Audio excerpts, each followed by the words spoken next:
Now that we have finally gotten through every Arkham and Arkham ripoff game in the series, I'm so relieved that we're done. Don't get me wrong, I do really like this franchise, but playing 8 games in one universe can get really tiresome. Especially when the first few all have the same issues that start off rough, and the last few games in the eyes of the general audiences are undesirable at best. But now that I don't have to grind through these games anymore and just get to talk about them, I am excited to compare all 8 of these games and bring up some points I didn't have the opportunity to in the individual reviews. But really quick, I gotta talk about how we're gonna rank these games. Some YouTubers like to rank games by putting them in a tier list.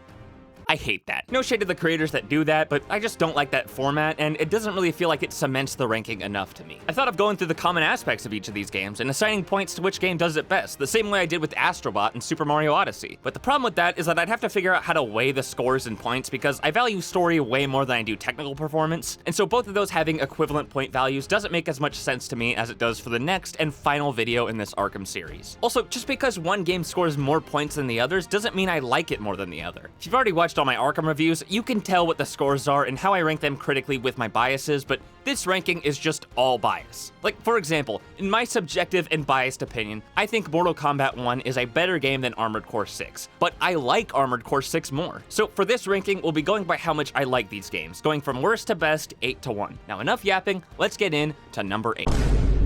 Have you ever wanted to play an Arkham game on the go?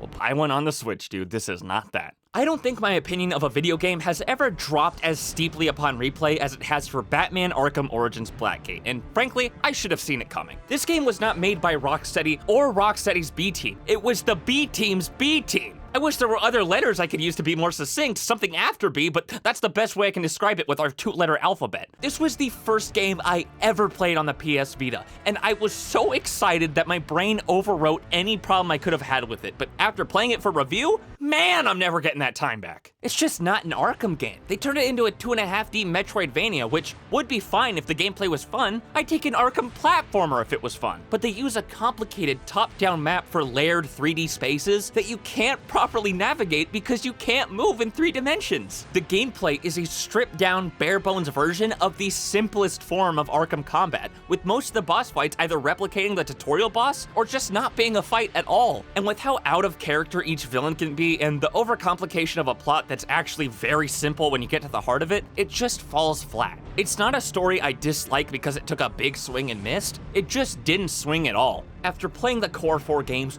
of course I was excited for more Arkham, but frankly, this is just not that. Breeze can make weather now. Have you ever wanted to play an Arkham game?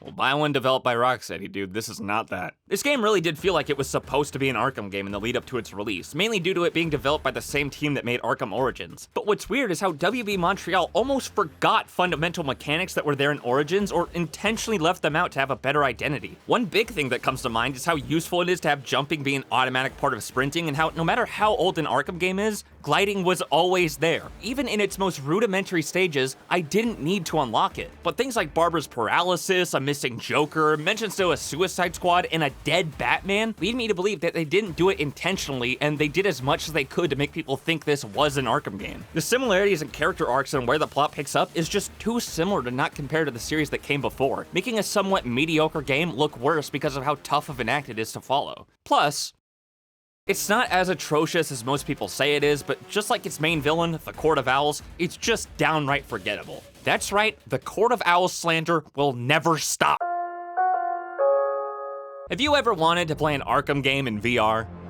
I'm sure you know where this joke is going. If you're looking for a new Batman experience, this is kind of that, but not what you're hoping for. Because of the limitations of the gameplay with the PSVR 1, it ends up feeling, as I so elegantly put it, limp-dicked. There's no combat and only throwing batarangs, and you just sort of teleport around in the one stealth section you have. But a first-person perspective of looking over Gotham City from the GCPD rooftop and putting on the cowl yourself provides an experience, and so far the only experience, that made that phrase you have to say in a Batman game review true. It did make me feel like Batman. And I actually think that might be enhanced by the lack of gameplay. I, an overweight and clumsy slob, cannot do a 900 corkscrew double backflip jumping kick at enemies 90 feet away from me, but this game made me use my brain and be the world's greatest detective, or at least try to. This is one of the most non-essential gaming experiences I've ever seen. It mainly just feels like a tech demo with a Batman skin on it, but it is an experience you'll be happy you had, as long as you don't puke all over your carpet. Officer Bowles.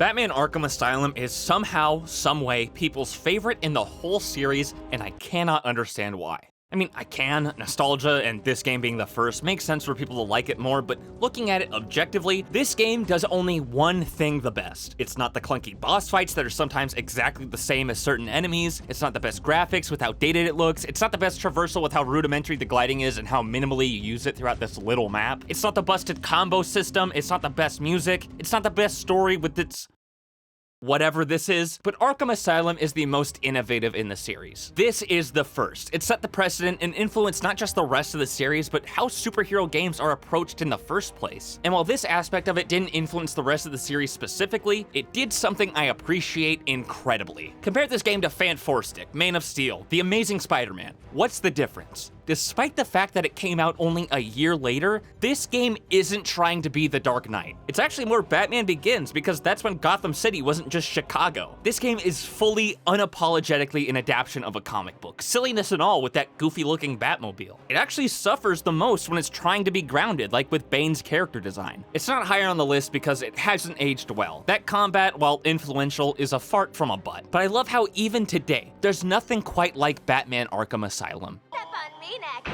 Well, I'm in trouble. Before you get angry, let me preface by saying this. There's a difference between objective quality and enjoyment. And I've realized that good gameplay usually makes me enjoy a game more than think highly of it because it makes it easier to replay, so I want to go back more. And like I said, Arkham Asylum's gameplay is a fair bit outdated, which is why placed above exactly one of the core 4 Arkham games, and only one spot above it is the infamous Suicide Squad Kill the Justice League. This video would be way too long if I said my full thoughts, so I'll leave the link to my review of it in the description, but I feel like this game caught so much ire for the wrong reasons. Everybody was so sick of looter shooters and live services, and when the Arkham series, one that was dormant for 9 years, was revealed to be both of those things, people just targeted this game, and frankly, this is not the target. The Borderlands 4 Collector's Edition is stupid expensive, and it doesn't even come with a game. I want to be clear. It's not that it doesn't come with a disc, it doesn't come with the game at all. No code, no case, no nothing.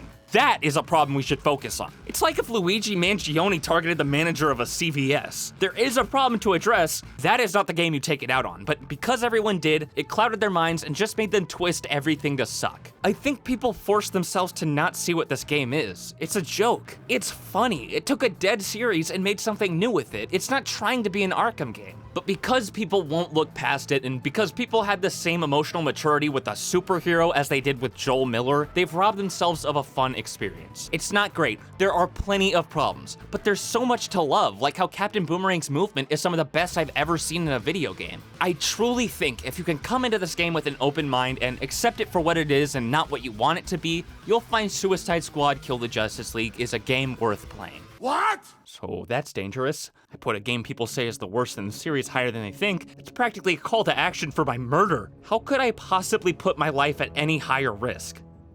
By putting a game people say is the best in the series lower than they think, that's how. Let me be clear, Batman Arkham City is a perfect sequel. It improves on just about everything from Asylum, but it is not a perfect game. Everyone praises the story, and yeah, it's good, but there are just some glaring plot holes, and they didn't put nearly as much thought into the side missions as they did the Golden Path, which is really disappointing, but also understandable considering this is the first truly open world game in the series. But I've really grown to appreciate the story despite its flaws, mainly because of how bold it is, killing off important characters and creating super interesting twists without the caveat of being obvious or the context of it being a prequel so it'll get undone somehow. This game is visually stunning too. I feel like Asylum was a comic book, Origins was Nolan inspired, and Night was realistic, and City was the Arkham style. It again shamelessly accepts the fact that this is a superhero game. Look at how Batman's suit is genuinely just rubber. I think it successfully integrated the story into its open world mechanics too. It's not that it gets more run down or Joker-fied, but when that suspenseful event of Protocol 10 finally comes to fruition, Hugo Strange's helicopters rain havoc across the city. Again, not a perfect game. There are some major oversights, like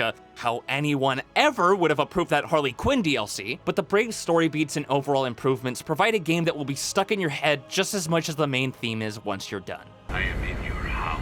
Batman Arkham Origins is definitely the black sheep of the Arkham franchise. Developed by Warner Bros. Montreal instead of Rocksteady, and grabbing tight to Arkham City's coattails when it comes to the combat, gadgets, and most of its open world, Origins is probably the least favorited game in the core 4. Not to say it's everyone's least favorite, but this game is the least likely to be someone's number 1. So why is it so high up on my list? It's simple, really. 2 reasons. One is that disagreeing with the popular opinion automatically makes you interesting, and I need people to like me. And the other is that I think the story of this game is better than any I've listed so far. All the other stories are just bad, not meant to be the main focus, have really good concepts and ideas, or great moments that stick out in your brain. But Origins managed to maintain its high-quality ideas all the way through. It's far from flawless. The game practically spoils itself by presenting solutions to problems that will only spring up minutes later. Some of those problems we know aren't even real or as severe because this game is a prequel, and my biggest problem with this game is that they just could not help themselves. They don't fall into the tropes of this series. They swan dive into them, and it gets so old. The biggest plot twist is that this game is doing what you hoped and thought it wasn't, that being making Joker the main villain. This game is called Arkham Origins, plural, because you see Batman's twice. But the game being a prequel is the best part of it. We get to see Gordon warm up to the Batman, and the villains are trying to stop you, not because you're going after them, but because you're a nuisance. Batman isn't an established figure in Gotham's lore yet. He's only just fought crime long enough for villains to say,